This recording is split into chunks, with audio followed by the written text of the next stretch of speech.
Hi there, I'm Namisha Patel Owen, and you're listening to Live Your True Self, episode number 103. After 18 years doing corporate, in 2018 it became about doing me, doing what I love. Not that long ago, I too felt stuck, lost, and longing to be something more, asking myself, who am I anyway, and what's my purpose? Full of self-doubt and fear of failure, fast forward to this moment and you'll see a version of me that's true to myself, calm, confident and clear, even in the messiness. Inspired by Krishna's words in the Bhagavad Gita, the mind can be the friend of the conditioned soul and his enemy as well. So perspective is everything. No matter where you are on your spiritual journey as a high achiever, I'm here to guide you. Together we'll step out of your head, the busyness in your mind, and drop into your heart so that you too can awaken your true self and live life more meaningfully in this moment. Take a deep breath and let's connect within. Welcome back, lovely one. I'm super grateful you're here. How are you? I hope you are well and in good spirits. This week, our beautiful daughter Naya turned 12, and it's had me reflecting deeply and just thinking about things. Last week, I shared my experience of labour and delivery, and more importantly, the power of the breath. And today I want to continue that celebration, but in a slightly different way. So it's been 12 years, as I say, of being blessed to be a mum. And in that time, I have learnt a lot. Not just about parenting, but about myself, about life, love, growth, and grace. And it really is an honor to be a parent and also to grow side by side with my kiddos. So let me start with a special shout out to my beautiful humans who have taught me how to love myself more deeply and love you and others more than I ever thought possible. And it's the oxygen mask analogy, where you have a real understanding, like when you become a parent, you have a real appreciation for you have to take care of yourself before taking care of others. And before becoming a parent, I'm not sure I really understood the meaning and the depth of that. But since becoming a parent, of course, and with the aviation background, I can really, really resonate. You have to take care of yourself. You have to put your oxygen mask on first before taking care of others. And that applies to all of us, whether you're a parent or not. So being a mum isn't always rainbows and daisies. For me, certainly, I've experienced guilt and frustration, overwhelm, the constant juggling, the everyday dramas.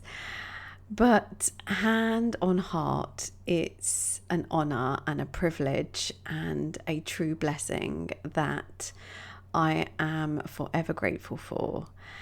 And so, with that in mind, in this episode, I'm sharing 12 powerful teachings, one for each year of being blessed as a mum, that have shaped who I am today and that continues to fuel me going forward. And as I say, even if you're not a parent, these 12 lessons are so practical and so meaningful if you are here willing and open to growth. So here are these lessons. They are for you too. They're rooted in being human, in navigating life with love, light, and more calm and ease, which I know we are all about. So let's begin. Number 1, you are good inside. At our core, we're all full of goodness. And the good inside is a concept taught by Dr. Becky, who's an amazing parenting coach. And she's got a book which is called Good Inside.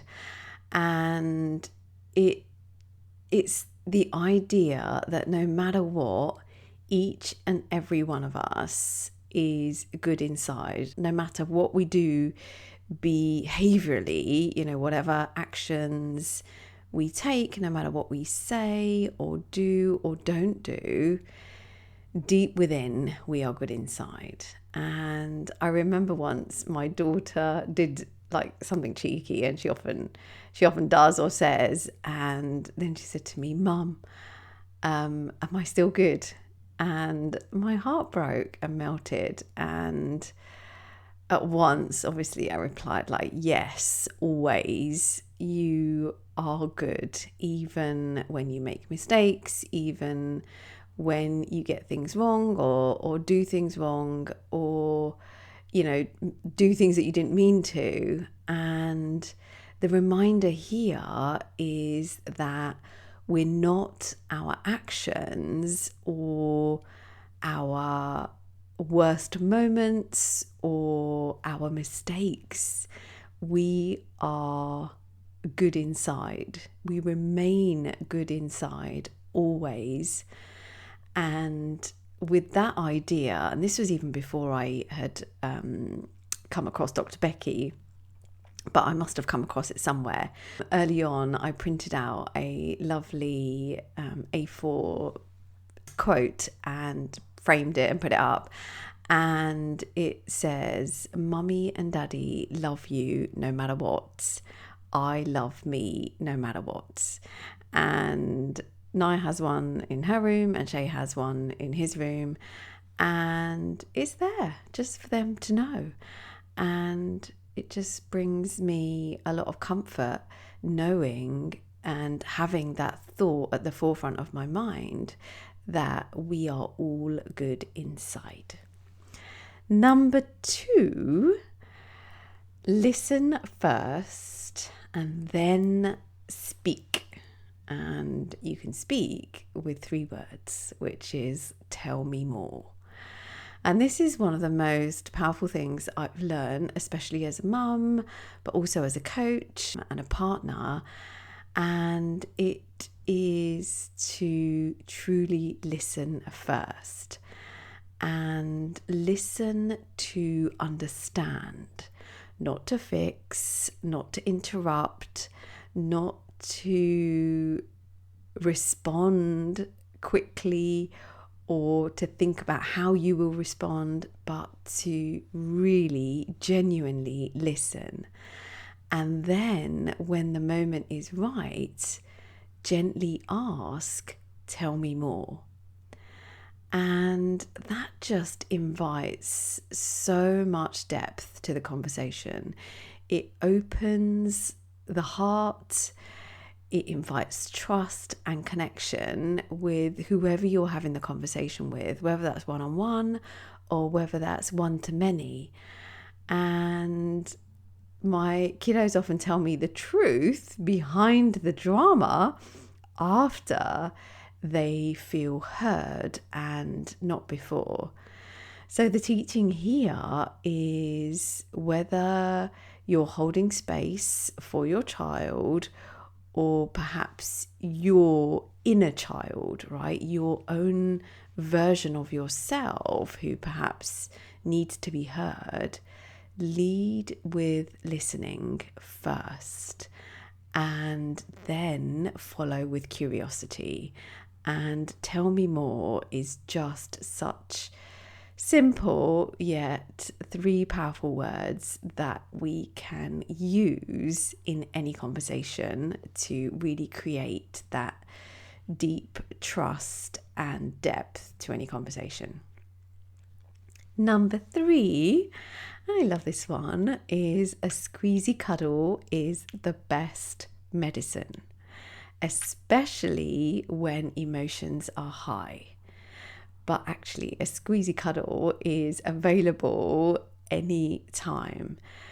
But when emotions are high, when we feel dysregulated, heart to heart connection, heart to heart hugs can reset the nervous system. It's co-regulation at its finest.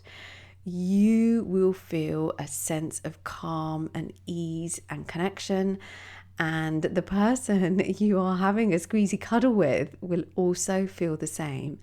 And it's just this deep feeling of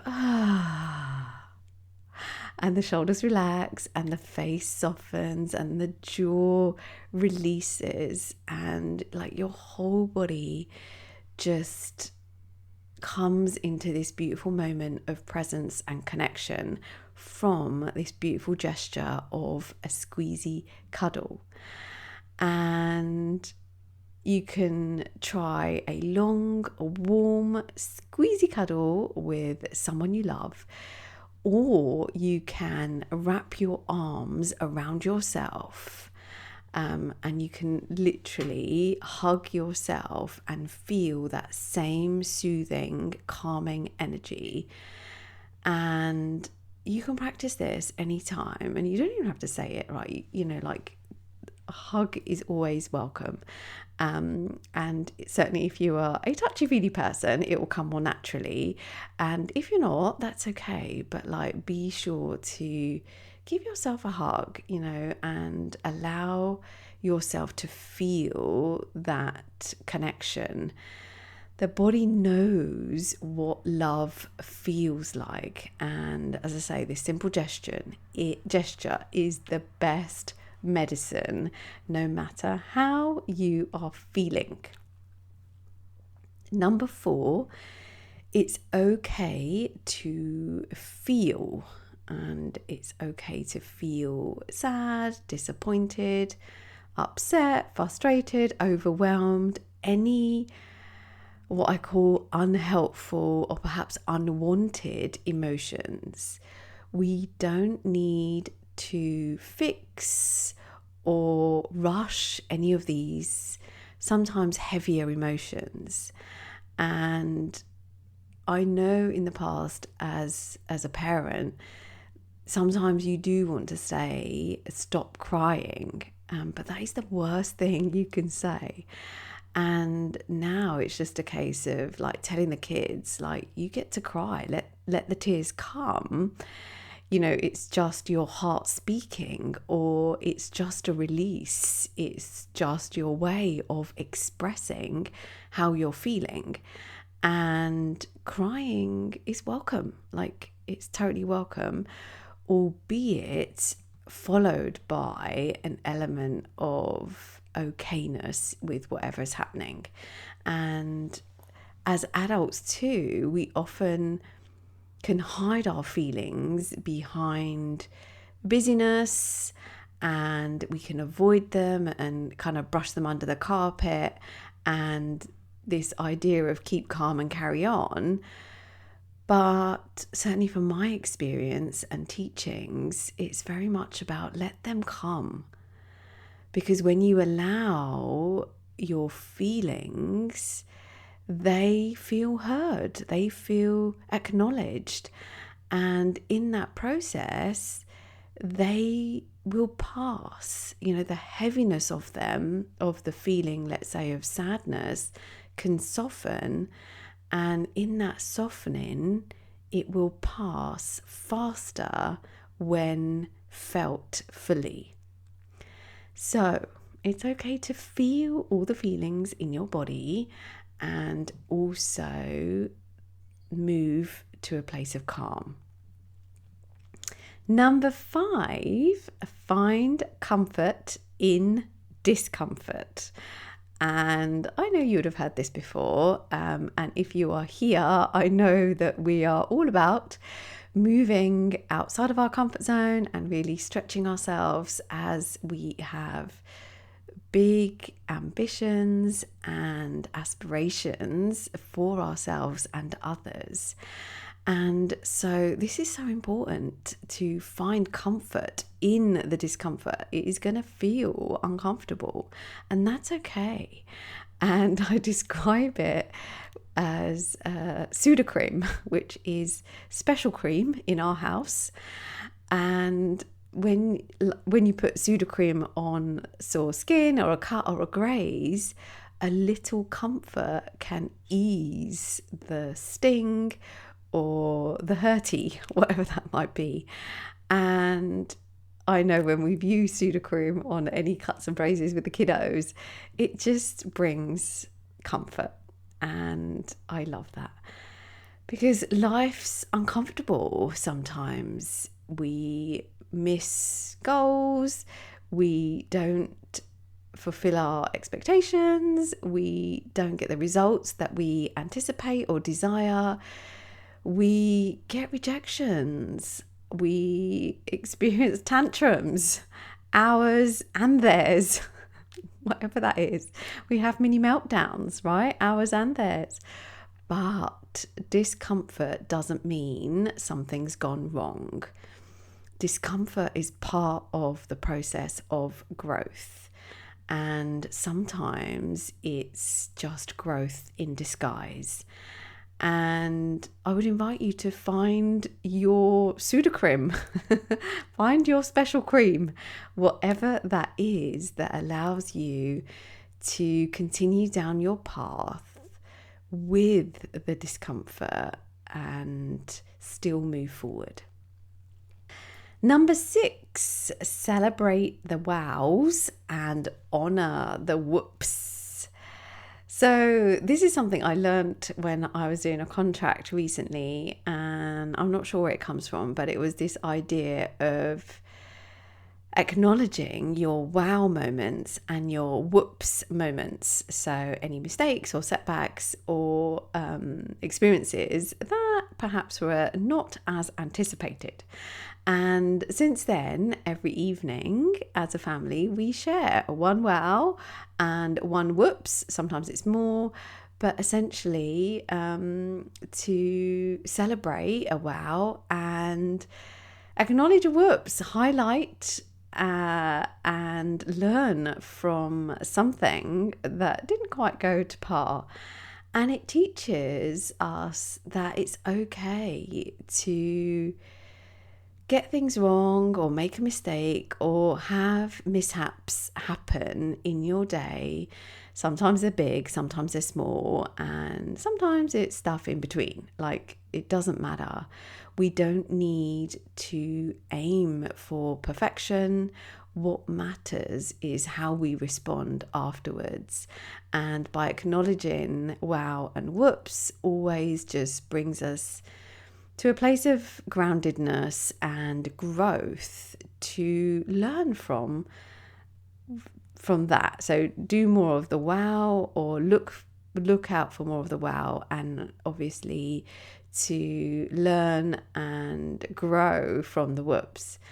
And also sometimes from the whoops, a genuine I'm sorry or a squeezy cuddle, or trying again with more love or energy. That's where the magic is. And the fact that you tried and failed is always growth. It's always a step forward, no matter whether that's in your work, in your business, in your career, in your health, in relationships. It's so, so important. And so the teaching here is acknowledge the wows, celebrate all the goodness, and that growth lives in the wow, but also, more importantly, in the whoops, just as much as the wows. So life isn't about getting it right. Certainly not first time, and not being right all the time. Like, that is not something we want to be aspiring to. It's about making it right. like whatever the situation, whatever the circumstance, it's finding the goodness and making it right. And it teaches us grace, and we celebrate the effort and the work, not just the outcome. So give it a go. It builds a really lovely conversation to have based on reflection and not perfection. So celebrate the wows and honour the whoops. Number 7, decide from joy. And another big lesson for me over 12 years of parenting is decision making. And again, this doesn't apply just to parenting, it applies to all areas of our life. We are always making decisions about the big things, decisions about the little things. Everything is a decision. We are making choices every single day about all the things, from what you think, what you feel, what you do, what you don't do, what you eat, what you wear, what time you do things. Like we're full of decision making. I loved what my daughter said to me once, and one time I asked her how she knew what she wanted, and this came from a conversation that we'd had, and she said, it just makes me smile inside. And I love that, and we've often spoken about that in relation to friendships, and I've always said to her, decide who makes you feel good, who puts a smile on your face, and go be with them more. And the fact that she has embodied that and embraced that is just so great. Sometimes it's harder for her to make decisions, and I get that, as you grow up, there's always a healthy tension, and sometimes there are conflicts where you want to do both things perhaps on a given day and you can't. But as long as you're deciding from a place of joy, then largely it will serve you. And building on this, something I often teach to my clients is making decisions from a place of awareness, but then loving your reasons for it. And whatever you decide, you get to make right. You get to make right for you based on what you know at that time, the facts you have available. And then the work is very much about loving your reasons. So really knowing and unpacking why you decided a particular thing, and then keep reminding yourself of those reasons, right? You have to love your reasons behind the decision, and that keeps you decided. And that is the work. So decide from joy. Ask yourself, if you are making decisions or contemplating something, which option feels good? What feels more expansive versus heavy? What you can ask yourself, what lights me up? Even just a little. And it might, you might still have nerves or doubts, and that's okay. But you will feel a response in your body when you ask yourself that question. And I would invite you to drop out of your head and into your heart, into the wisdom of your body, especially when it comes to decision making, and allow your body to guide you, because joy and love from within is our wise compass. Number 8, let go. Let go. Let it be easy breezy. If it happens, beautiful. If not, that's okay too. And that is the idea behind being easy breezy. And this is something I teach my kiddos, just to hold things really lightly and just be easy breezy. And tech is a big conversation at the moment, as I'm sure it is with many parents. And I'm really teaching them to just hold tech very, very lightly, to let it go when it's time to come off the tech, and just be easy about it. And I remember Shay once saying to me recently, actually, something he was doing, I forget what it was, but he sort of said, I hope it works. And I kind of just looked at him, and then he said, but if not, I'll try something else. And I was just like, oh, that is just so good. So it just shows me that he's willing to let go of doing things a certain way. I forget what he was doing on the laptop. But he was willing to try something else. And I love that. And his words reminded me that when holding dreams, we get to hold them loosely, and that's a strength, not a weakness. We get to hold our desires and our goals lightly, and that is a strength, not a weakness.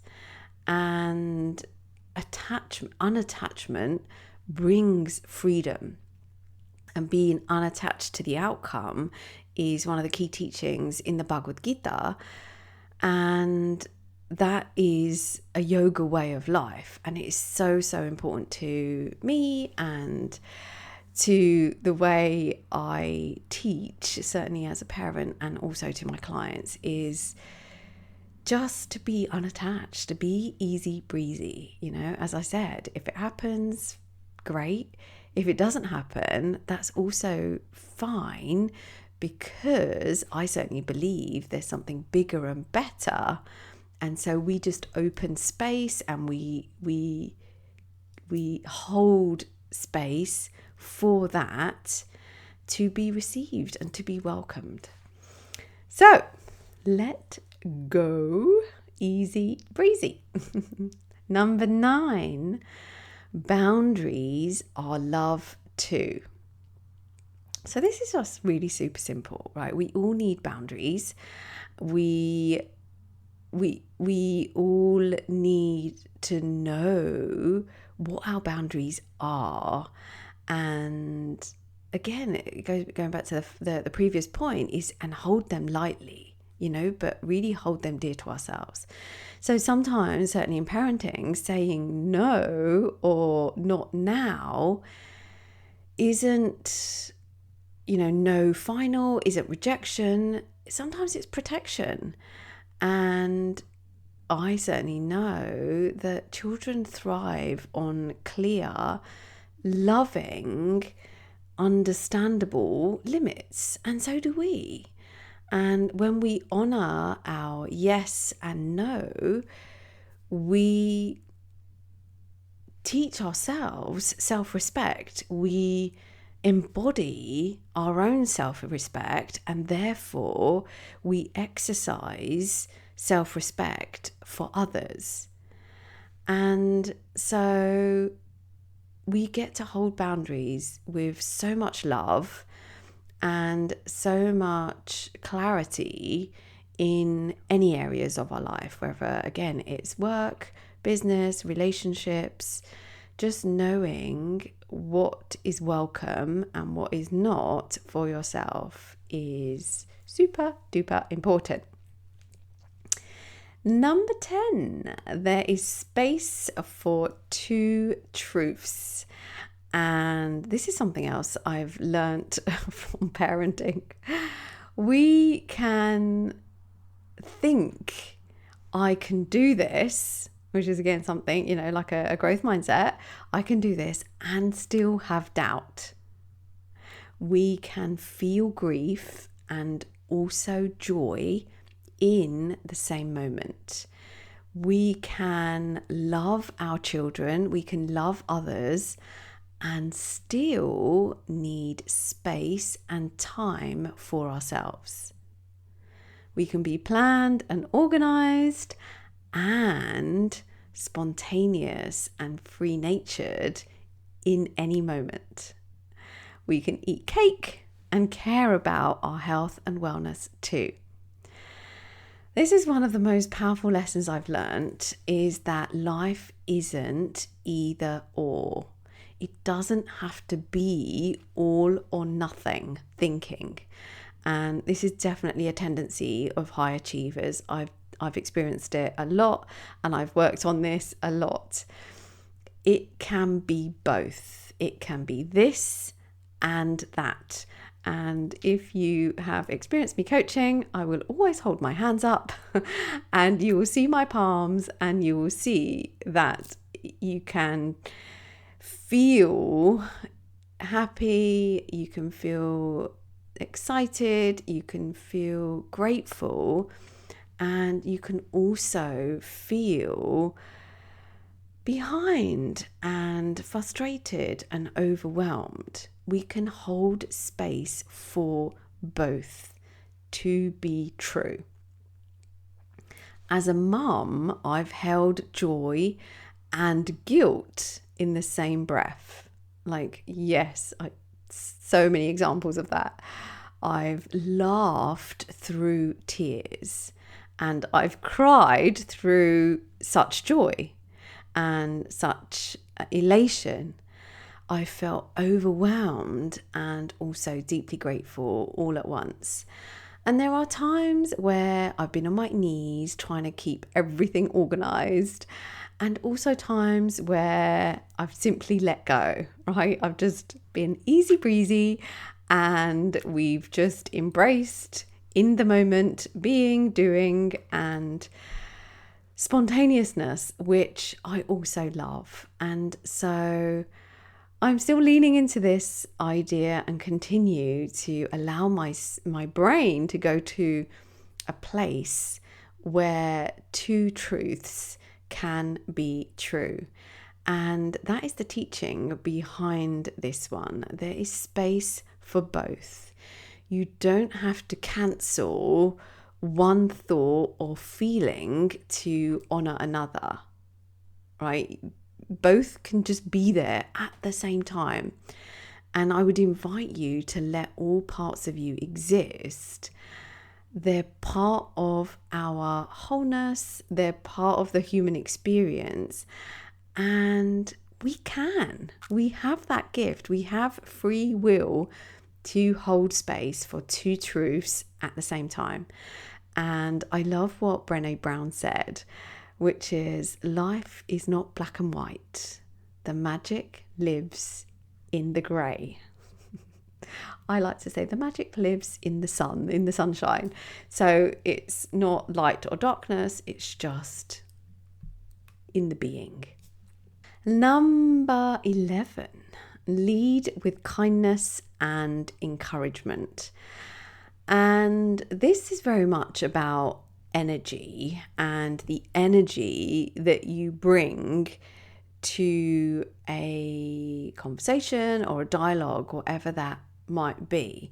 And often it's not in the words that we say, but it's in the energy behind the words. And again, from my experience, children bloom from encouragement, and so do we as adults. And I often ask, how would I speak to myself if I were my own child? We don't need to be harsh to grow. We can lead with kindness. We can lead with energy.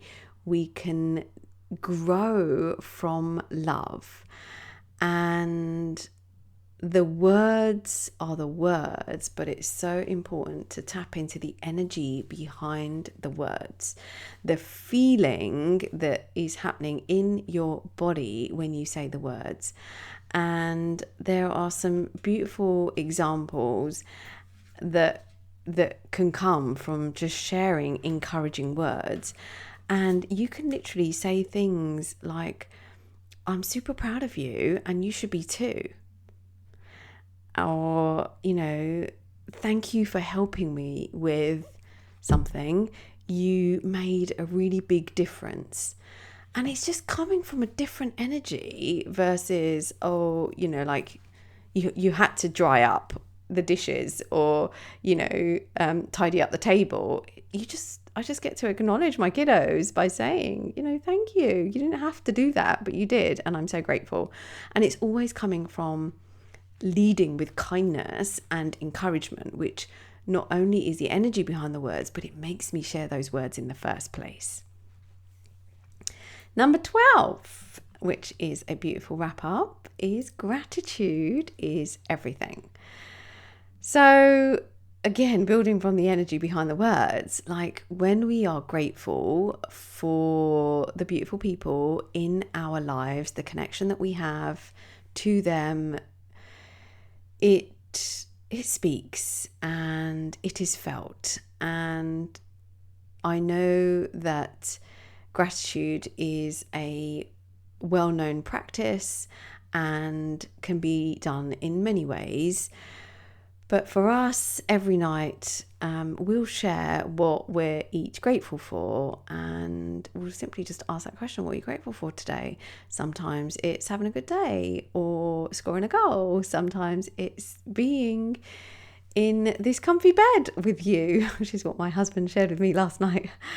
And building on number 10, which is holding space for two truths, we can be grateful and want more to be grateful for.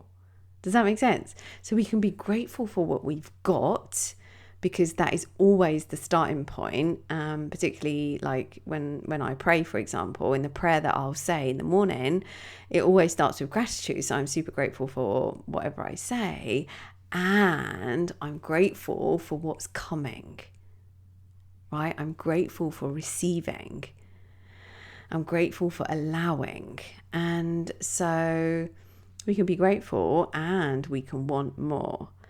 And gratitude for me brings us back to the here and now. It allows us to see and feel what's in front of us. And so let me ask you, what's one thing you're grateful for in this moment? What comes up for you? Name it. And let me invite you to feel it. Bring up the experience or the person or the thing or whatever it is that you're grateful for, and feel into it. Feel the emotion behind it in your body.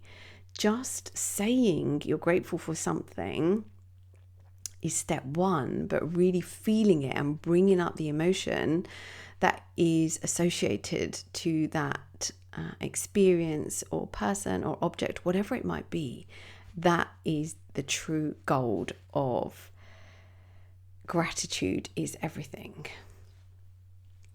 So there you have it. That's 12. But I have a little bonus one actually that has just come, and this is for those who like control and things to be in a certain way. And again, if you're my high achiever, which you are, my lovely one, then this one's for you. Lesson number 13, Billy bonus. Let things be messy sometimes. Notice I added the sometimes. The kitchen, the way we look, our emotions, life, your desk, your filing, whatever it is, your drawers.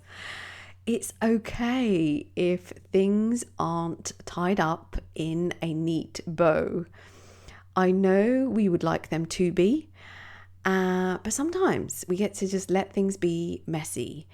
When what comes to mind here when I was just reflecting on the kiddos is when my kids first started eating solids.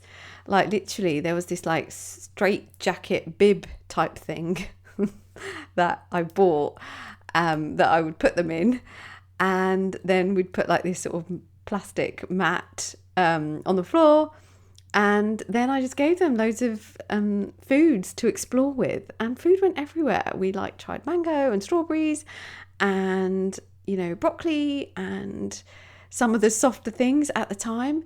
And yeah, it was messy. It went all over their face, their hands. It was all squishy. They were exploring. But it brought such joy. And it brought such sensory development and discovery and just being. And so sometimes I can get a little bit obsessed with the kitchen being clean and the house being clean and things being organized and things having their own home, and inviting the children to make sure their stuff is where it needs to be. And that's okay. It has a place. Remember, we can hold space for two truths, because then they come to me and they say, Mom, where's my thing? And of course I said, well, where did you leave it? And they'll be like, oh, it's not where it's meant to be. It's like, surprise, surprise. So there is a space for all the organization and structure and cleanliness and tidiness and all the things.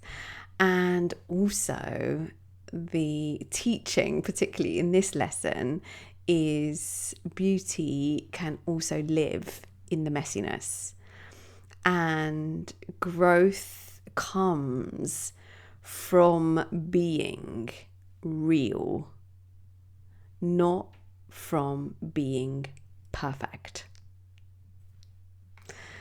So there you have it, my 13 lessons inspired by yogic life and sattvic living. Your life is your message to the world. Make it truthful, kind, and real for you. So, 12 years of being a mum, parent, human, 12 teachings of life, plus an extra one for good measure, and for many, many more years to come. And it's worth just saying that I see myself as very much as work in progress. It's not always rainbows and daisies when it comes to parenting or life. I have my highs and lows, my ups and downs, but conscious parenting, positive parenting is very much something that I live by, and it's in keeping with yoga life, which we've spoken about a lot here. And what I would say is that we're all learning, we're adjusting, we're growing, and we're doing the best we can with what we have, one moment at a time, one day at a time. And a key part of this is working with our brain, working with our body to be who we want to be. And these lessons that I've shared, these are the ones that came to me as I was preparing for this podcast. I'm sure there are so many more, but they're not just for parents. They're for anyone navigating change, seeking connection, and longing to live with more truth, tenderness, and grace, and just a deeper meaning for life and yourself. So I hope today's podcast sparked something in you. If it did, I'd love to hear from you. Reach out and let me know what spoke to your heart. What lesson did you feel the most? What would you add? And what are you practicing?